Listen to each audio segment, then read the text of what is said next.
All right, got a few people showing up. Oh, there we go. Some more people coming in. We'll let them get set. Come on in, guys. There's a couple seats over there. There's a bunch over here in the back here. A whole bunch right here. Yeah, a ton of them right there. Plenty of space there. All right. I saw another vehicle just drive in, but they'll jump in here in the middle of the stream. Welcome back to the May meeting. We don't have Larry, our club president, is not here this month again, so you're stuck. You're stuck with me running the meeting. Good luck. A couple things we'll go over tonight. We got a lot of announcements for you. First off, if anybody did make a donation and you were in that qualifying level for a gift, you know, some of the swag that we have, your stuff is over here. See Nancy, and she'll make sure you get, you know, whatever it is. This is our beautiful polo shirt. The board is wearing because we end up being the guinea pigs. We paid for ours just like you, but we got ours first because we had to try them out and make sure they worked. I think they look pretty good. Multiple colors. Get your call sign on there if you're interested in getting one of those. You can do it on the website. You can also do it with a donation level if that's something. Oh, and then we have these new hats too, which Nancy is modeling the hat for you. So just something to kind of help generate some club community and some pride in the club. So if you're interested in picking those up, you can do that online. Is there anybody new here that is first-time visitor? Has not been in? Hey there, Dylan, right? That's right. All right, introduce yourself, Dylan. Hey everybody, I'm Dylan. Came in 7 CQX and got licensed with my tech in general actually way back in October, but didn't really break into everything until maybe 3 months ago or so. But excited to be here. Cool, awesome. Welcome, Dylan. So, and I'll tell you, the way Dylan got here is I'm sitting in Starbucks one day, and I think we met months ago. And I almost didn't remember it the other day when I met you again, but we met months ago and I had a radio and we just started talking. I had a handheld with me sitting in Starbucks, and I think we started chatting that way. And then the other day, I saw Dylan come in again. I didn't recognize him from about 6 months ago when I first met him. And he had a hat on that said Ellicraft. And I was like, ham radio guy? He went, yeah. So I started telling him about this awesome club called the Dixie Amateur Radio Club. He's like, oh yeah, I've heard about it. I'm gonna come check it out. Well, not only did he check it out, that day after we met, he joined, signed up right away, so he's a member with us now. And I'm going to also let you guys know, we have these cards, right? We made up a bunch of these cards, and you can take these. If you think there's people you know, you meet once in a while, take 5 or 10 of these, keep in your wallet. Somebody's asking about it. I didn't have one the day I actually met Dylan again, but you can hand this out. It's got a QR code that takes them to the website on the back, just gives the name of the club and the logo. So I'll leave some of these up. I've got plenty of them. I'll put a few on the table here tonight. You can pick some up, take them with you. If we run out here on the stack, I'll grab more out of the box. Just let me know. It's a great way to kind of ice break with people and give them something they can then take and find the website easily. All right. Anybody else new? Yep. What's your name back there? I'm Sheldon Panter, and this is my wife Kimberly. I'm just getting started. I don't know how to call something yet, so We can help you with I've that. got to get through the test first. Good. Well, we can help you with all that, so I'm glad you're here. Thanks for showing up. Thanks for coming in. Welcome. Anybody else? Anybody else new? Well, Adam is back. I'm back. So, Yeah. Let's welcome Adam back. You guys remember Adam? He's been gone for a while.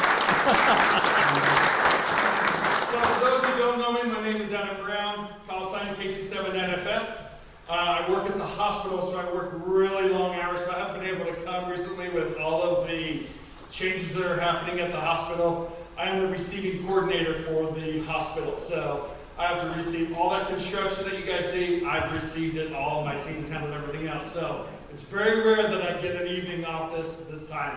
But I'm here, and I'm excited to see what's going on, and I will be renewed, just haven't had a chance yet. So. Awesome. Nice to see everybody. And he's already going to join us for field day, and he's going to help with going to check out the setup and all that stuff. So he's jumping right back in. So, all right, let's go to the Pledge of Allegiance. If you guys would all stand with me, remove your hats, and let's do the Pledge of Allegiance here.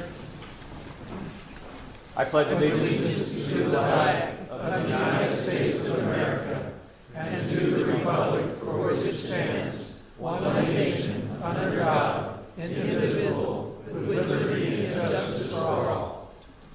All right, very good. let's do a little club business here. Let's talk about reports first. VE report, Craig, what do you got? Or, oh, Gary's gonna do it. I'm here. Gary's here. I didn't sneak out. Wow, something is wrong in the stars. Well, I usually sneak out, go home, upload all the ARRL, so the first thing tomorrow, I'm the first one in there, and so we always get our licenses done like in one day. The record has been like 3 hours from the time I uploaded it to where they were processed. Well done. Anyway, we had 5 candidates today come in, and not all of them are here, but if you're here, wave your hand like this. But a few of them had to leave for other commitments. But Aiden Moore from Parowan passed his tech. Kimmel Willard from St. George passed his tech. Dylan Mitchnick from St. George passed tech. And Tanner Jeffries, I think it's Jeffris, I don't know how you pronounce Jeffries, passed his tech. So we had 4 to pass their tech tonight. And then Gregory Rogers from Hurricane, I don't know, did he? There he is. Right in the back there, wait. Stand up, stand up. He passed his extra. All right.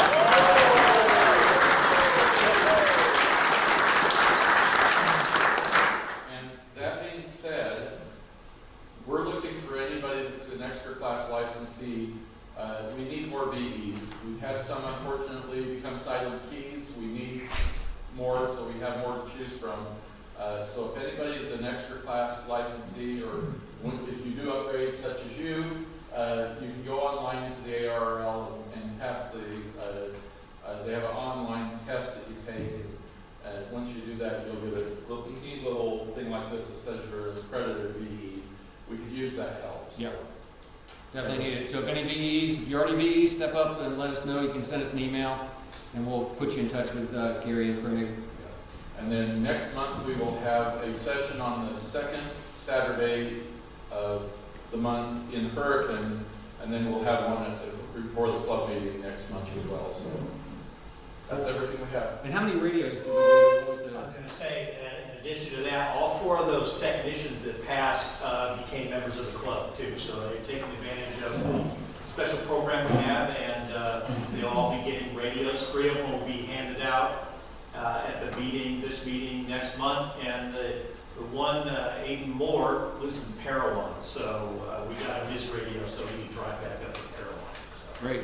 so Awesome. The program is working well. Cool. Thanks for the VEs.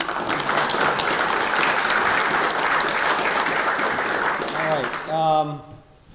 Aries report. Is Jay here? He's going to maybe be here. Okay. Anybody in Aries got anything to report about it?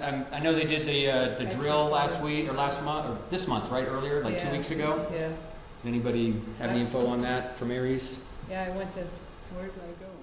I don't know where you I went. think I went somewhere and talked to somebody and that was it. No, I've done a lot between now and, I think I went to Sand Hollow actually is what I did. I think you did. That's Yeah, right. We talked on the radio. I went to Sand Hollow. And, There were a couple, they learned a couple things. There were some issues like with some antenna. I think I was up there today, the EOC for a minute, and talked to Jay, who runs Aries, the EC, and I know there's an antenna issue on one of the antennas that tested bad, so he's working on that. They did have some issues getting into the 6.4 repeater during that exercise. So that's being worked on. We're actually going to be talking later on next month probably, and definitely after field day, we're going to be jumping into talking about the marathon a little bit. And there's a couple little things we might do a little differently this year in the marathon. And one of those is going to be traffic on the what do we call it, Brett? The aid station net. We are going to take some of the traffic, such as the supply traffic, off of the air. And we're going to move it to a text type system, and we actually are going to deploy a mesh system. So you've heard things about mesh being talked about with Aries. If you don't know about that, we'll get into it more in the coming weeks and months about what it is. But we're going to experiment this year with trying to take some of that, like I need icy hot, and I need tongue depressors and water or whatever, ice here at this station. And we're going to move that off of the air, leave the air only for emergencies and for pickups of runners that drop out of the race. And we're going to try to use the mesh system, the new Babel system that they're using, and we're going to have mesh nodes set up along Highway 18, and we're going to actually use that as a tunnel for our data traffic. The cool thing about the mesh is we can do voice over IP, so they can do VoIP phones as well, And we're even going to play around with a few cameras, and we're going to put a couple cameras out on the course and send that through the mesh as well.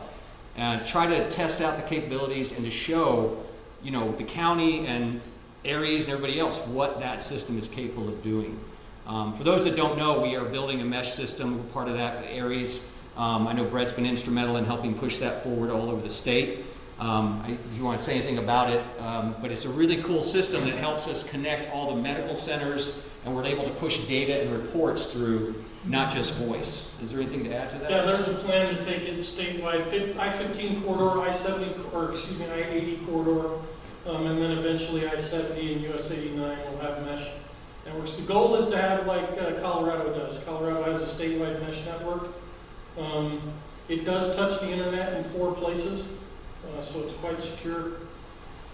I don't know if we can touch the internet or not, but I would rather have probably a Starlink redundancy than an internet redundancy. Right. Paul Plack is our EC, or is the EC up in Salt Lake County. He's currently got 7 nodes up on Intermountain Health, Utah Poison Control Center at the University of Utah. And so it's coming along. It's going to take us a few years, but we're getting there. And This will be a great test. Yeah. Yeah, when you can take a VoIP phone, hand it to an emergency manager, and she can pick it up and talk to an emergency manager in the next county over, that impresses the hell out of them. When you tell them there's no internet involved here. So It's all in its own loop. It can, like you said, it can touch the internet, but it can run on it as its own intranet as well. So it's a cool little system. So we'll do some testing and stuff on that.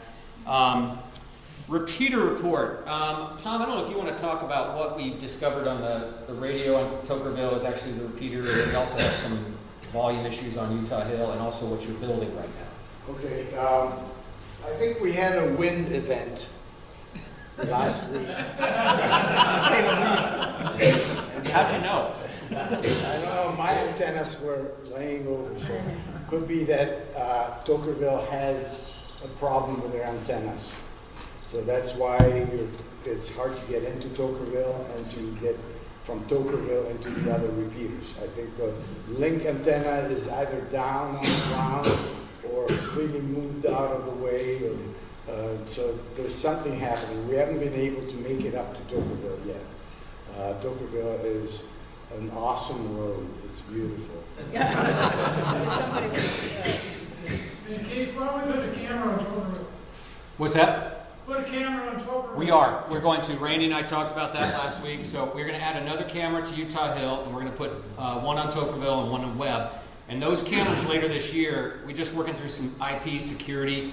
For those that are computer tech savvy, the internet can be dangerous. We just have to protect our connections. But once we get that worked out through our commercial router system, then we are going to have cameras, and you'll be able to go on the club website and see live views from Tokerville, Webb Hill, and Utah.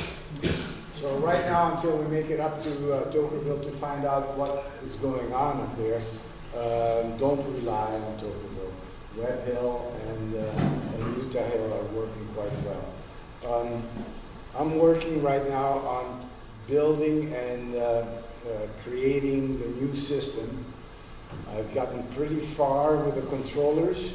The new system relies on controllers to do all the job and relies on receive radio that can be activated by DTMF codes to disconnect the controller, disconnect and reconnect the controller, disconnect the link radio and reconnect the link radio, and the same for the repeater remotely. So if something happens, like radio hangs up and keeps on transmitting, we don't have to go up to the Utah Hill or Tokerville. We can do it remotely. We can disconnect and reset the system remotely. Basically, I have one system almost completely ready, and now I got to copy all the systems, the other 2 systems. And as soon as they're done, we're going to put them in. This is phase 1 of the repeater upgrade. So these new controllers with new link radios, that's the first phase. And they're going to allow for a lot more versatility as far as functions. The functionality of these are amazing. We won't even use everything it can do. But we can start talking about setting up the weather temperature to tell you at the top of the hour what it is. We can set up the time if we wanted to. there's a lot of things that we can do with it, which we're going to explore. Okay. So, Don, do you have anything to add about repeaters at all? What's that? Do you have anything to add about repeaters? Just the guy who loaned you the vehicle to go up there, What's that? Gary, won't loan you his. Oh yeah, Gary, vehicle. yeah, and he's not here tonight, but I did get up to Tokerville the other day when we had the one repeater was hung up. What that was, for those that heard it, you heard Tokerville seemed fine, and it seemed like there was a problem with Webb Hill and Utah Hill. We turned off the link radio at Webb Hill, then I drove my truck up to Utah Hill, turned that link radio off, we still had the problem, so it was obviously coming from Tokerville. So we had to leave everything on link for a couple days. Gary, KC7VHC, is not here tonight, but he was nice enough to loan me a super nice Razor, Polaris Razor, 2-seater. It's awesome. Like if he ever wants to sell it, I was like, oh my. I look cool. I had the headphones on with a microphone, and he's got the push to talk, so I could talk on the radio while I'm driving up the hill. Of course, it sounded like this. But I went up there and we figured out that it wasn't the link radio after all. It was the repeater got hung up. It's just a ghost in the system. It happens sometimes, and so we had to actually kill the power, both backup and primary power to the repeater, let it reset, boot it back up, and it was fine. So what Tom's talking about will be great because now we can do that on-off remotely. So that'll be great. Well, Tom, I live in Tokerville. I'm Scott Wingard, and my hung will get you up there. Yeah. It will. It will. It will. All right, cool. Club financial report. Okay, let's run through this here. Sorry. All right. Right now in the checking account, wow, that went up. I'll tell you why in a minute. $9,064. Holy smokes. Money market account for the club right now, $36.81. PayPal, it only keeps $100 because once we reach 100, it shuffles it over to our bank account automatically, which is cool. Bringing our total right now to $12,845 in the bank for the club. Pretty good. Part of that is general club donations. What I mean by general club donations is in our fund drive, we've set it up into 3 pillars. General club membership donations, which is all of you guys. We've had some angels, which there are some in here. These are folks that have stepped up with a little bit more. They have the means to do it, and they've stepped up with $1,000+ dollars. That number is not in here, and I'll tell you why in a minute.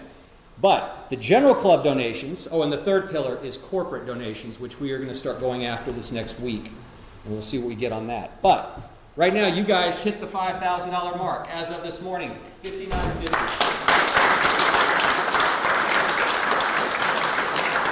So $6,000 of that 12 is actually for the repeater fund drive. The remaining money, and the reason we're going to hold off just yet, I'm still rounding up a couple of angels that have said they were going to give the money now that we hit the 5,000. That was sort of like a trigger to help motivate us to get to that number. What it was kind of taught to me is that a lot of fundraising efforts, if you go to companies or high net worth individuals, they don't want to carry the whole burden. They want to know that the organization is picking up some of the burden. So what they do a lot of times is they say, okay, I'll give you so much money I'll match whatever you get, or if you hit a certain number, I'll then donate. It's just sort of like a proof of concept to know that the club's got skin in the game. Everybody who donated, thank you very much. If you haven't yet, you can. We would love if you would. We even had 2 people that are not members of our club. One's from Las Vegas, one's from Mesquite, and they gave money to the club. So that was pretty cool. If you can step up, it would be great. We're going to carry on the fund drive until field day. So what we'll do is we're going to start going out next week, and we're going to be hitting some possible corporate donors. We're going to people like the banks, Rocky Mountain Power, some of the tourist organizations. What we're offering them is, because we do the St. George Marathon, and we are the provider of the communications for the city for that event, they allow us to put something into a swag bag that they give to every single runner. And there's over 10,000 runners between the half and the full marathon. So it's a big marathon. If you didn't know, the St. George Marathon is a big deal. It's one of the bigger marathons in the country, and it's a qualifier for the Boston Marathon. So if you run this, you get a certain time, you can get qualified to run the marathon in Boston. So it's kind of a big deal, and there's a lot of people that show up, as you know, that weekend, and families and people traveling in, as well as locals. So what we're offering all these corporate donors is we will put your logo on, we're going to make kind of probably going to be like 8.5 by 5.5 size postcard, color, laminated, nice color.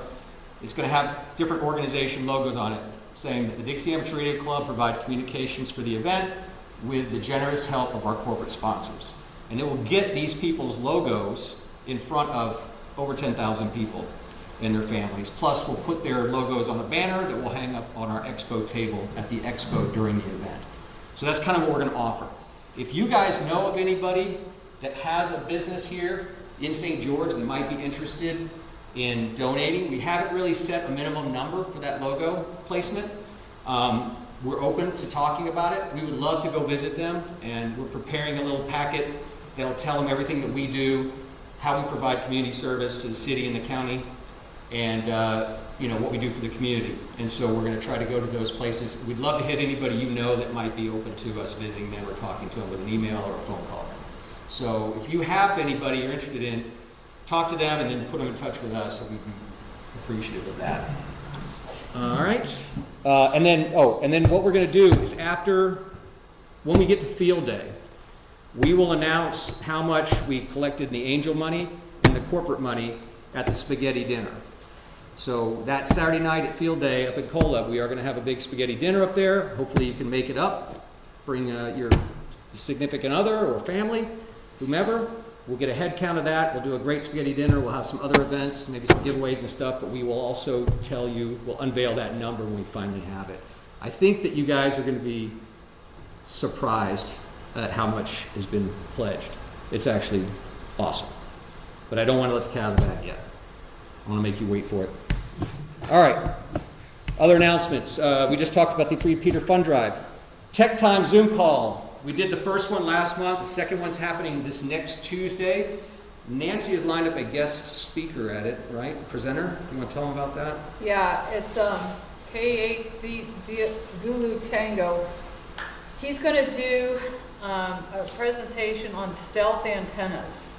And I know a lot of people live in HOAs and other places where antennas are not good. So he's going to talk about things like how do you get antennas to blend, look aesthetically pleasing, hide them, totally hide them.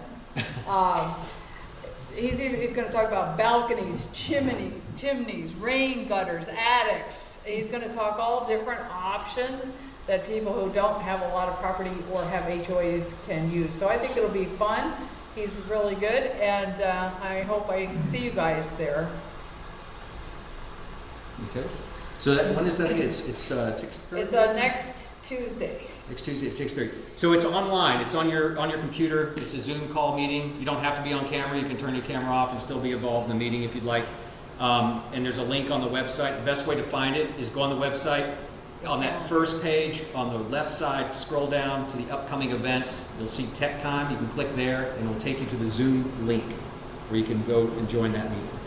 All right? Come in there, ask questions. Yes, sir. Time 6:30? 6:30. 6:30. Yeah. So, all right. Anything else on that? Are we good? Shirts and hats we talked about a little bit, but just want to throw that out there. This is what they look like. We wanted you to see them. Other merchandise is on the website too. And if you ordered anything except shirts and hats, they're over there. The shirts and hats are they'll be what, a couple more probably weeks? at the end of the next week, Okay. I would think. If you buy something now, I'm willing to, once it's ready at the engraver or the embroiderer, I'm willing to meet you with it. Nancy's going to be leaving town for a bit. I will be around and I will definitely make arrangements to meet with you to get your stuff. So just hit me up with an email if you ordered something, and we'll make it at work. Field day, we're going to be talking a lot about this next month. But if anybody, there's a couple people in here that are on the the field day committee. Ted's one of them. A couple other folks. We are going to try to plan to go up to Cola on Saturday, this coming Saturday, and be up at the community center at 10:30 a.m. If you can join us and you're part of that committee, or if you want to be involved, we would love to have you come up there and spend an hour with us up there. We're going to walk the property, talk about where everything's going to go, where we can drive, where we can't drive, look at the bathrooms, kitchen, tables, chairs, where the antenna placement's going to be. So Don, I want to mention that to you. Where's your meeting? We're going to meet at the Cola Community Center. Now, if you want to follow me, I'm going to pick up Dave, W6 or K6WDE, and he's going to ride up with me. I can meet you, and you can follow us up. Well, given the price of gas, it'd be nice to carpool. Yeah, well, we can. The only thing is I've got a 2-door Raptor. It's got a back seat, but it's tight. You're welcome to ride with us. I can clean that out. You can totally go up with me. It's not a problem. I can figure out somebody else that might be going too. We can work that out. We'll talk and get that going for sure.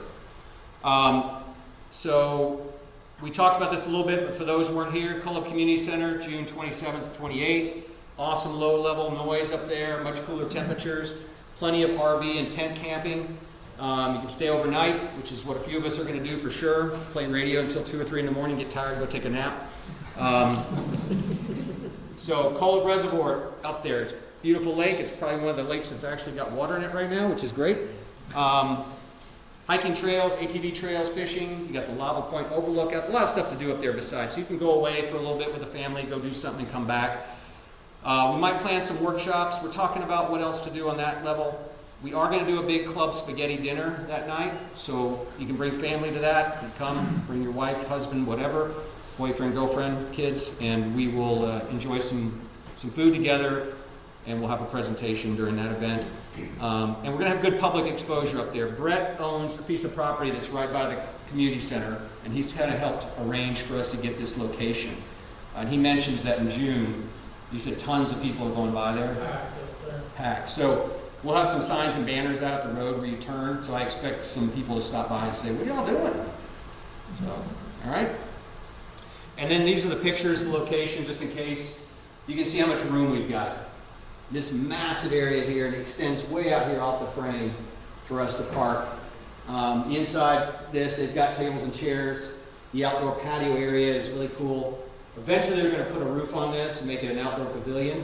But for now, we might string some antennas up in there, like we talked about a loop or something cool, isolated from the metal. But that's going to be kind of where it's going to be taking place. Anybody have any questions about that? No? All right. Okay. Anybody have any questions about anything we talked about? No? All right. I'm going to turn it over to Nancy, who was cool enough to, she got lucky. She got to go to Dayton. I wasn't lucky, I paid a bunch of money. That's not luck. You have the money to do it. That's a good thing. Well, where's this in here? So she's going to tell us about all the stuff she saw up there and the cool stuff that went on in Dayton, and I'm going to turn it over to her. There we go. There you go. Okay. Hey, I did want to make one announcement, and I will put this in an email. The Long Island CW Club is actually going to have free field day CW training and practice. And I'll send the information out. These are going to be free Zoom classes. So if you want to try field day on CW, it'll teach you the protocol, what you need to do, and what you need to know. I'll put all of that information out in an email. The other thing I want to, you didn't. Oh, you want to talk about that? Yeah, who is on the board? Yeah, so I had a couple people ask me some questions about who is on the board now. So we did have a couple of board members that were on earlier in the year, and just for different reasons, people having other commitments going on with things, they spread themselves too thin. And so we had 2 members that actually resigned on the board earlier this year. And so what happens in that situation is the board we then put a nomination up for someone to fill that term. And we vote them in the board. So we did that, and I just want to be clear on who is on the board. So Larry is still our club president. He's not here tonight, but he's the club president. And then on the board now, besides myself and Tom, Nancy is also on the board, and Brett Pruitt is back on the board. So that is your current board for those that were curious. And we will get the information up on the website soon. We'll get our little smiling faces up there and all that. We've been kind of busy. Yeah, a little bit. So I just want to make sure everybody knew who you can approach about anything. And we would love input. I mean, feel free to pull us to the side and have a private chat about something you like or don't like or want to see in the club, things we might be able to do better. We're always open, so please keep suggestions coming. Don't hold back on that. Hit any one of us up, because we all talk pretty regularly. All right? Okay. So, I went to Dayton. The funny thing is that I had 2 assignments at Wright-Patterson in Dayton, Ohio. But I was in ham at the time. But back in those days, the ham convention and the computer people were in the same convention. So actually, that's one of the things that got me interested in ham radio, all those years ago, I remember going through, you know, Dayton and seeing all these ham guys, and I'm thinking, I wonder what that's all about. So there you go. But I didn't know what I was seeing, so I wanted to at least go to Hamvention one time, and I flew out there because driving there is a real whatever. Okay, so it was in Xenia, Ohio, which is about 10 miles southeast of Dayton, 10 or 15 miles depending where you are. It's always held Friday through Sunday. Friday and Saturday is all day from 9 to 5, and then they have a short day on Sunday. And then they already announced the dates for the 2027 convention. So it's going to be 22 to, oh no, not 23, I got the dates wrong, but it's going to be 3 days. So how did I get there? Did I mention I hate flying? I did. Okay. I started actually Wednesday with a 5 a.m. flight. That's when it departed. So the funny thing is I called the airport and I said, really, this is like St. George Airport, right? What time do I need to be there? 3 a.m. I said on the phone, I said, you're joking, right? She said, no, I'm not joking. You don't need to be there at St. George. If you got there about an hour and a half ahead of time. The problem is that they shut down checked baggage 45 minutes before the flight takes off. So you do need to be aware of that timing. But I didn't, that was an interesting morning. And everything went well on the flight through Dallas. And I stayed in a hotel about 20 miles, and I got there a day early so I could go to the Air Force Museum. I don't have in here, the flight going home was not so pleasant. I got to Dallas, I had a 3.5-hour layover, I knew that. This was Sunday, the wind day, right? So we get to St. George and I'm thinking, we're circling, this is not good. I was supposed to land at 9 p.m. We diverted to Provo. Sat on the airport on there for like an hour, and then they decided, oh, the winds are better. So they fueled up, went to St. George, and we got in just before midnight. Oh joy. Anyway, I got in. So good night. The first day, I actually went a day early because I wanted to go to the Air Force Museum, and I have to tell you about this place. If you do go to Dayton for any reason whatsoever, you gotta go. This is an amazing place. I'm going to show you some diagrams and stuff. I've been there before. Every time I go, I see new stuff. It is astounding. The wow thing, wow. It's 19 acres under roof. 1.9 million square feet under roof. And this is not just a roof. These are buildings. Oh yeah, this place is huge. I'll show you a picture of it. They have over 400 aircraft. They have simulators, missiles and rockets, displays, histories, stories, and it's all free. Free parking, free admission. If you want to go to the IMAX theater, there's a charge. I think it's $10 or something, but they have free guided tours. So this time I actually started in one wing and I did guided tours the whole way. It's the first time I've done that. It was really cool. It took all day. It's almost every aircraft Air Force has ever built. And it has a mock-up even of the space shuttle in there. Anyway, it's astounding and it's well done. This just gives you a picture of what this is all about.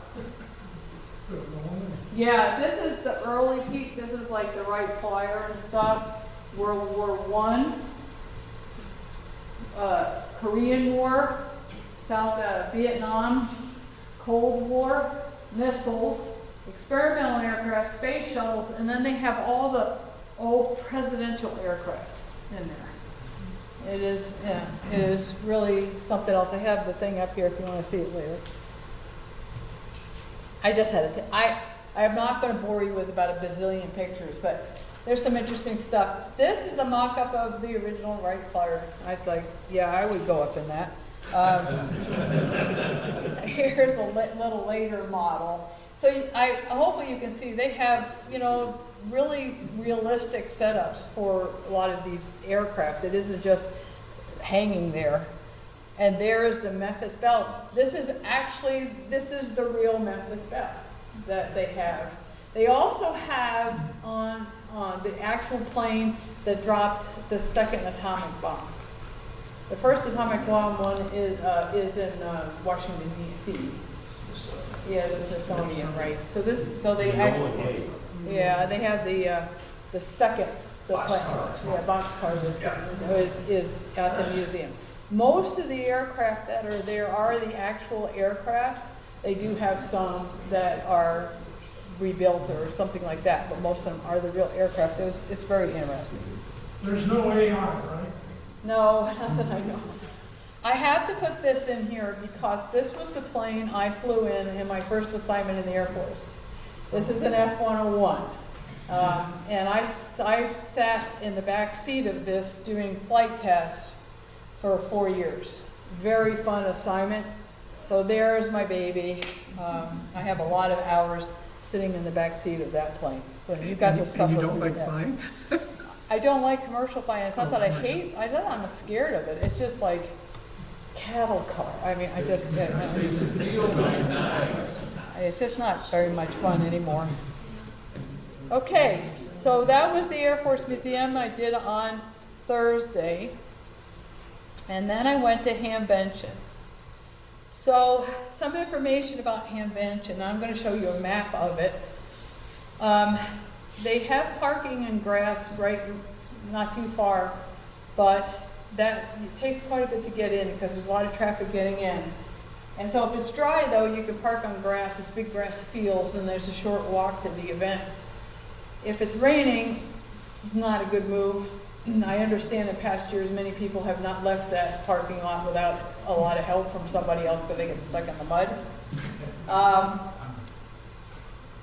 And then remember where you parked? I forgot where I parked. So I kind of had a general idea, and a guy comes around in a cart and he looks at the forlorn faces and says, "Do you need help finding your car?" And they drive you until they find it. He says, "We always find the car, don't worry about it." And to make it worse, it's a rental car. So, you know, it makes it even harder. They do have powered carts for those who have a hard time walking and getting around, so you can rent a powered cart. I think there's some pictures of it. And then when you go in, there's a place where you can have your name tag. They give you a name tag laminated, and they give you a lanyard.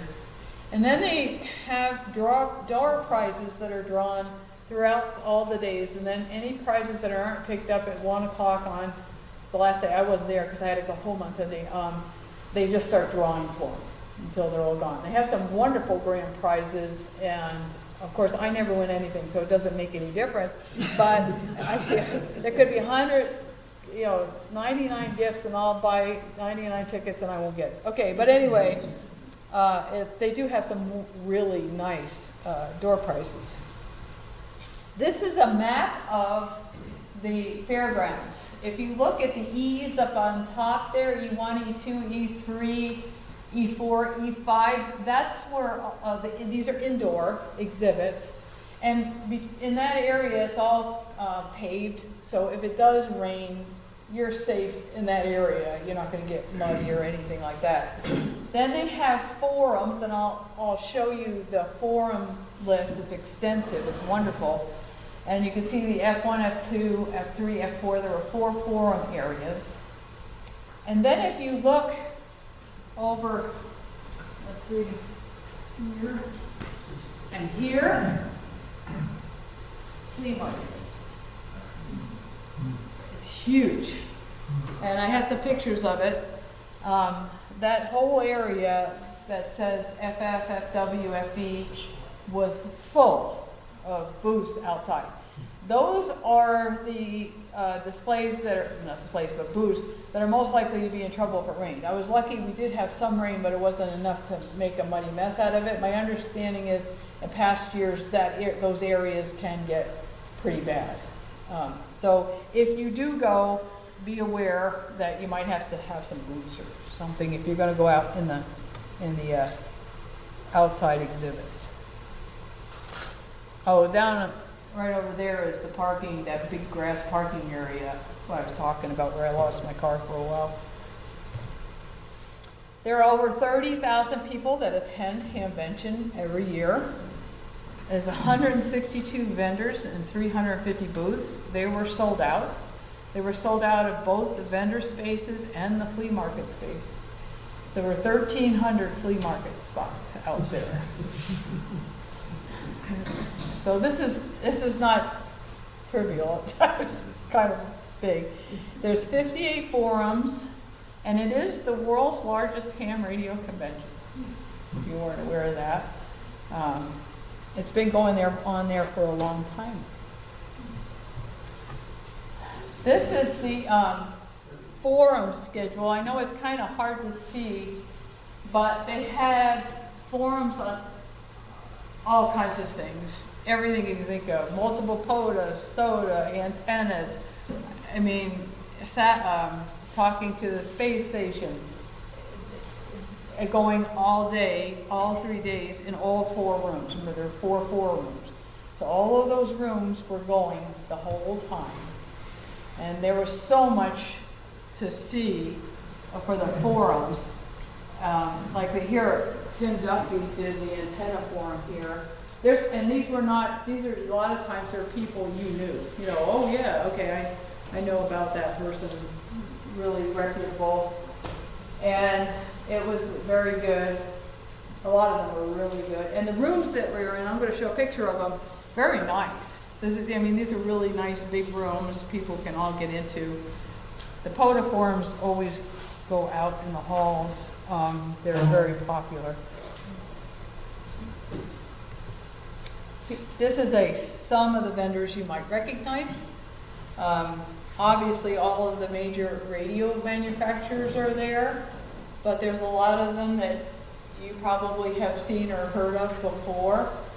And this, like I said, this is just a small sampling of the vendors. And this is not accounting the flea market. This is just the vendors that are in those exhibit buildings. So there's plenty to see. Probably anything you want to buy is there.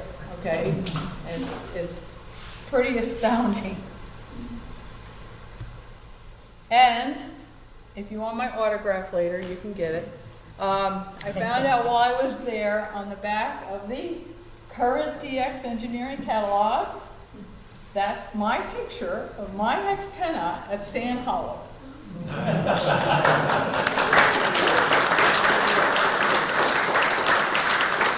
I'll give you a deal on my autograph later. Okay, so I went running over to DX Engineering. So you didn't discover till you got there? Yeah, I didn't know. Well, no, I did know. They called me, Alpha Antenna called me about a week before, and they said, can we use your photograph you sent us? I sent them a number of photographs of the antenna in our advertisement for DX Engineering. I said, sure. But I didn't realize it was going to be like this huge picture on the back page. They didn't pay you any money for it? They are giving me 70% off coupon of my next purchase. So buy the most expensive thing you can find. Buy us a new repeater. Oh, yeah. Well, the Alpha Antenna does not sell repeaters, but I'm going to have to figure out what I want from Alpha Antenna. This is like a big moment for me. Anyway, so I was pretty excited about that. So I was walking around going,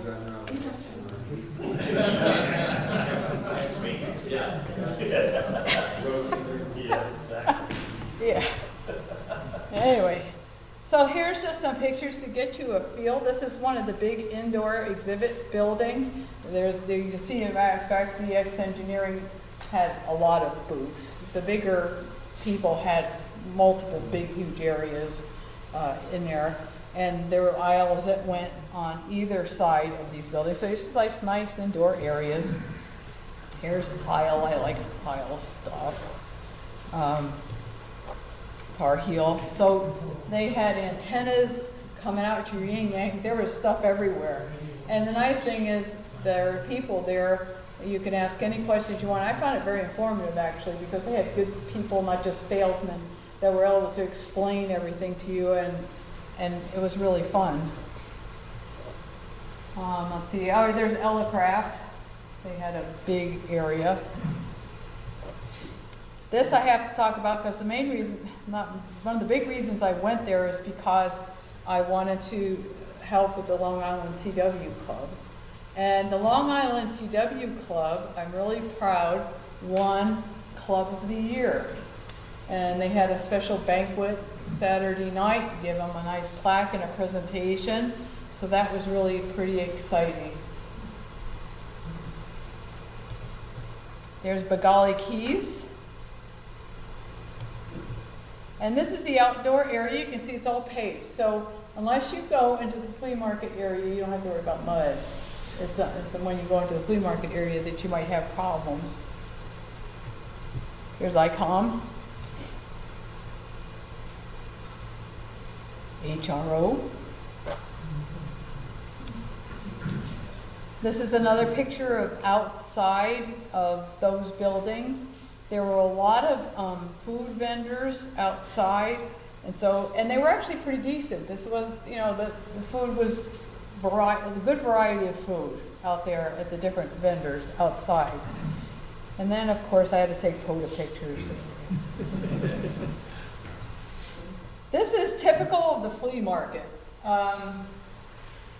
Yeah, I walked for a while. I did not see the whole flea market because I'm not into boat anchors. And most of the stuff that was out there was boat anchors. And what I found out was if you want a really good deal at the flea market, you have to get there Friday when they open and make a scramble to get the good deals. I did not, but that's what I was told. But as you walk down those aisles, and they're long, I'll show you some other pictures, you saw just boat anchors everywhere. I mean, they were all over the place. This is one of the aisles going down along the racetrack there with the different booths. And you can see there's one of the carts that you can rent. I like this guy, Bill Stuff. And Bill is the guy on the right with the white beard and mustache. And it says, "Trust me, boys, Bill's stuff is okay," is what the picture says. I just got a kick out of this guy's booth. I didn't realize there was a museum of radio technology that's in West Virginia. And it was interesting to see some of the stuff they had at their booth. There was just all kinds of stuff out there. Pictures. Food, like I said, there was lots of food vendors, so you don't have to worry about, you know, having to go somewhere for lunch. Here's another picture showing mass hordes. It is crowded, especially like we had one day where it started to rain, so guess where everybody went? Inside. Yeah, it got pretty crowded inside. This is one of the pictures of one of the presentation rooms where they're doing the seminars. This is actually the LICW presentation. But just to give you a feel, these are very big rooms with chairs, very nicely done for the seminars. I couldn't resist. This guy was so cute. And there were so many people asking to take his picture, so I got to take his picture. Is he wearing an antenna? Is he wearing what? The antenna. No, it's just a hat. Traffic cone. I have no idea. He's got a stealth antenna inside. Yeah, he might have a stealth antenna under that hat, I'm not sure. Famous phone. I have no idea. He was nice. I will tell you that if you like people watching, walking around hand benching is just up your alley, because there's some real characters out there. Here's Buddy Pole, and there were huge antennas. There was one, anyway, there was some real big stuff put out there. There was even those ratcheting pole antennas and all kinds of stuff. They had it all. And I did go to a YL forum, And me, I was taking a picture, so I'm not in it. But this is a lot of the YLs that were at Hamvention. So. And then this is most of the people that were in the Long Island CW Club at Hamvention. So we had quite a group, and I will tell you that probably the best part of my Hamvention trip was meeting all these people that all I've seen them in Zoom is from this point up, right? Right? I've seen like this. And then I get to see the rest of their bodies now. And it was really, actually, the camaraderie and all that was really wonderful. It was so good to see them and so good to talk to them and walk around with them. So that was our group picture there at Hamvention. What is your connection to the club? I'm an instructor for LICW. Yeah.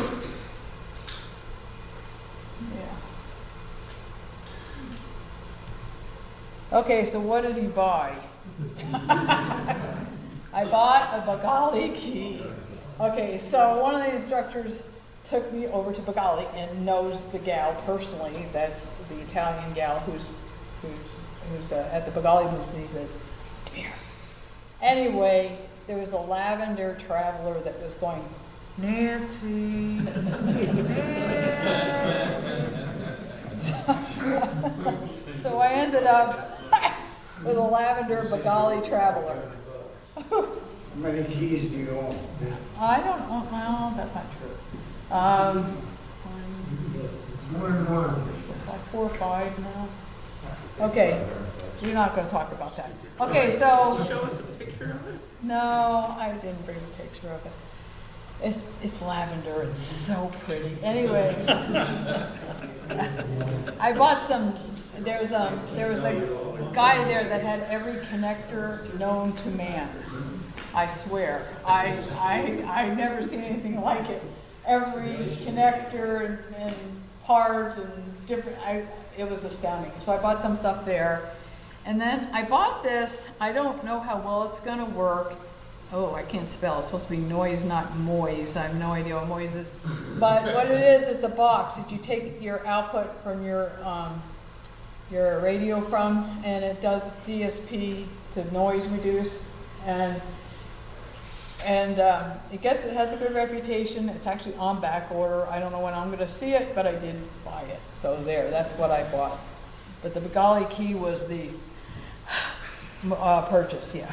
So Nancy, did you get that at the Bill's stuff? No, I didn't get anything at Bill's stuff. I actually didn't buy anything at the flea market. So this was all the indoor stuff.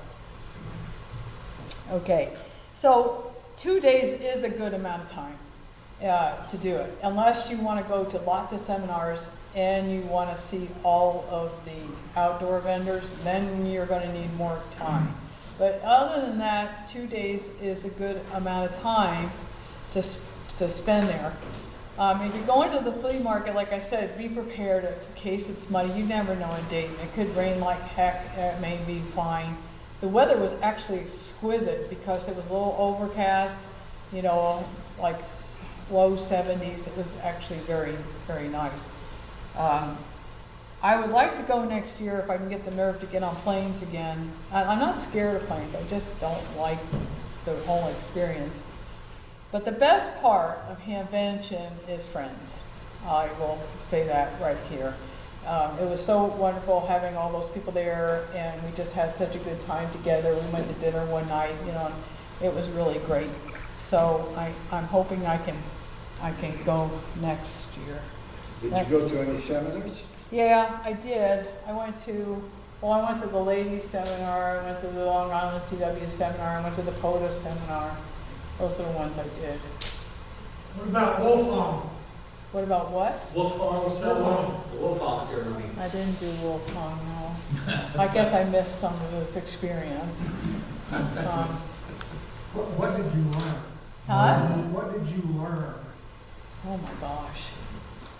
Well, I talked to lots and lots of vendors, and I learned about, I'm still working on, my issue right now is I'm trying to figure out what antenna I want at home, how I want to put it up. I have an antenna, but I'm looking to upgrade.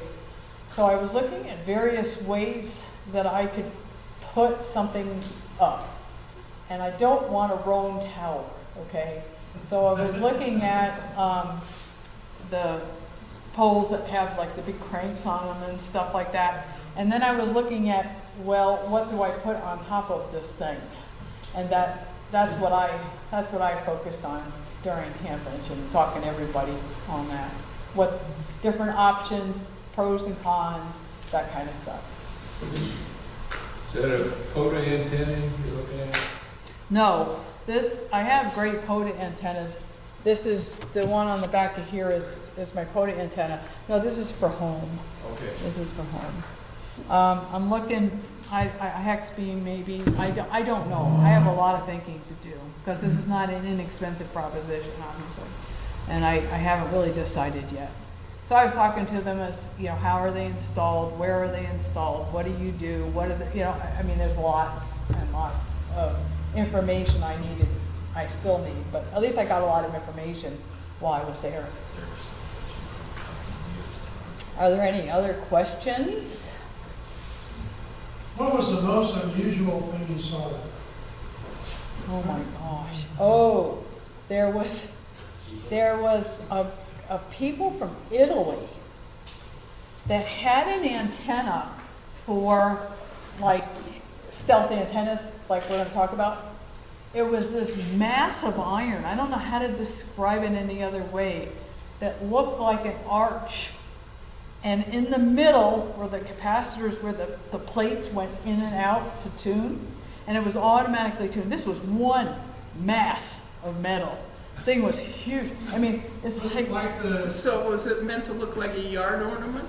well, it was meant to be used at a lower, in other words, it doesn't have to be up high. They made this and a loop. The loop was massive too. I mean, not as big as the one you have, but it was like this big, and it had these two huge pieces of grid metal that came apart and together. And both of them are not supposed to be put any higher than, I think he said 6 feet. So you could sit it on like a table in your back, well, it has to be a sturdy table, on your back, in your backyard. And that way, if you have a wall or something, nobody will see it and nobody knows it. You could decorate it, I guess, as well. And I did bring the brochure, but it's like this big arch thing. And then he showed how it has this controller and how it opens up and how it, to tune. And I was sitting there going, oh my gosh. I mean, it's similar to the Cerro Mazzoni? I don't know. Because that's what's in my garage. I'm trying to do it. Yeah, it's like We're about to inherit another one. It's like two partial arches put together is what it looks like. And in the middle is that thing, and then the two pieces go out and in automatically to tune. I don't know, but it wasn't a loop. It was like two arches. Yeah, but the capacitor. Yes, it was the capacitors like a magnetic loop. Yeah, but it was different than a loop. They had the loop too. That was really interesting. Anyway, it was two shallow arches that were made out of this metal. It must have been that wide and that thick. This was one big piece of metal. And these are not cheap antennas, a couple grand a piece, okay, each one of them. But it was interesting to see how they worked and to talk to the guy about the best you could. One guy only spoke Italian, and one guy translated, and it was interesting. Anyway, yeah. So that was probably the most interesting thing I saw there. It was fascinating. Any other questions? Okay, so I'm going to be over there, and if you purchased anything or you got a gift as a result of your donation, please come and get your stuff. And thank you so much.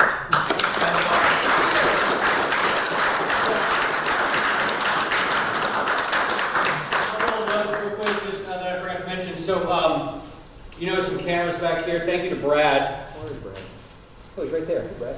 We're going to try to start putting the club meetings up on YouTube again. So we'll put an email out once we get, actually got to figure out how to get into our email account or our YouTube account. That's always fun. When you go to sign in on the club's Gmail account, it says, great, punch the number whatever, 64 on your iPad. I'm like, well, whose iPad? So we're trying to track down who has the device that holds the key to our YouTube account. When we have that, we're going to be uploading the meeting. So we're going to try to start doing this again to see how it works out. So if you miss a meeting and there's a presentation that we do, you'll be able to go back and watch it later. So tonight's kind of a test run to see how these new cameras work, the cool easy cameras that Brad has. Something else we're going to be planning just to put in your head for October. There's a lot of people that went to the POTA barbecue that we did back in April. We're going to do another one of those when it gets cool again in October, but I think this time going on sort of what you guys did with the American Legion. I talked to the guys in Mesquite, and they are totally down to join us for this, and I think the guys, some people in Cedar will be joining us for this. We're going to do a chili cook-off contest at our POTA event in October. So if you have a cool chili recipe or you want to start experimenting and researching to create the most amazing chili recipe that Southern Utah has ever seen, start working on it now, and we're going to work up how that's going to work, and we'll start feeding details out after field day about that event. That'll be in October. So we'll do POTA somewhere and a big chili cook-off. You can come eat chili and you can compete with your chili. Is that going to be the same location or somewhere I else? think we're going to do the same location. We have to, obviously, if we're going to do POTA, we got to be in a POTA activation zone. Nancy is kind of the person who's been to all of them, like 12 times. So she knows where to go, and we'll look at it. But we think that other one, the reason that spot worked really well, there was a bathroom there, it was ADA accessible, big open parking lot. I mean, it was actually a great spot. And those people that did show up, there's about 38 people from the club that came to that barbecue POTA. You were there. You had a good time, right? No, my sister. Oh, that's right. Your sister was there. That's right. That's right. We Yeah. often Oh, yeah. went There he to is. church. Yeah, back in the back, brother. So yeah, it was good. And I think if you didn't get the chance to go to that, you missed out. It was a great time, and I think this October one will be even better. So keep that in mind. With that, I don't really have it. Does anybody have any questions about anything tonight? Or does anybody have any ham radio related or club related questions, comments? Anybody have any trouble with any gear you need help with? Anybody have anything tonight? All right. Well, that's all we have tonight. We are going to have the cookies. You have to take a dang cookie because I end up with about 5 at the end of the night, and I can't do that. So have a cookie and hang time if you want to hang out and visit, ask Nancy more questions or whatever. Thank you very much for coming tonight, and thank you for donating. We really appreciate it. Thank you.